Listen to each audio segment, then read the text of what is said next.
A wave of censorship is sweeping through the West Bank, and Youssef Shayeb was one of its first victims. He was arrested and thrown in jail for 8 days without a trial after publishing an article in which he accuses the Palestinian mission in Paris of corruption and recruiting spies. He says authorities in Ramallah locked him up to force him to reveal his sources. صار يتم تكييف هذا القمع عبر النيابة العامة والقضاء، والخطير جدا إنه اللي برفع القضايا هي الأجهزة الأمنية نفسها. Ismat Abdel Khalik is another local who stands accused of slander and was recently imprisoned for comments about the president of the Palestinian Authority she and others posted on her Facebook page.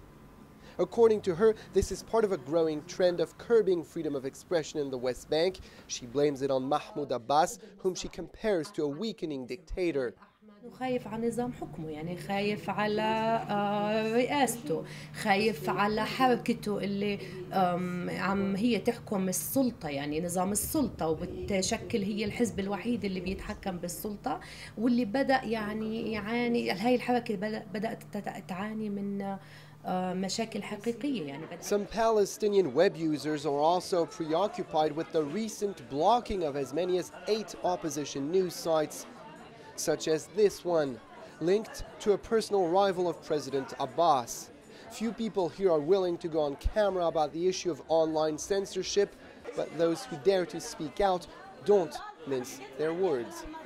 We're speaking about freedom in media, but we don't have that here in Palestine, unfortunately. People are being arrested and websites are being closed because you are going against their policies and the way that they want things to work out in locally inside the country. The man who advises President Abbas on internet technologies says that a lack of clear legislation on these matters in the West Bank can lead to mistakes being made both by users and by authorities. What would help, practically speaking, is not for government to protest, but for government to exercise its authority by drafting laws that support the internet. I can't believe that the Palestinian society at large has the biggest population of Facebook in the world vis-a-vis the size of population, and yet there is no internet law. The Palestinian internet provider, which has blocked the sites, says it is simply obeying orders. Off-camera spokesperson for the Palestinian Authority told us these decisions were judicial, not political. The U.S. State Department has expressed concern over these restrictions on access to information. It also implied that up until now this had not been as much of an issue with those governing in the West Bank as it has been with neighboring regimes.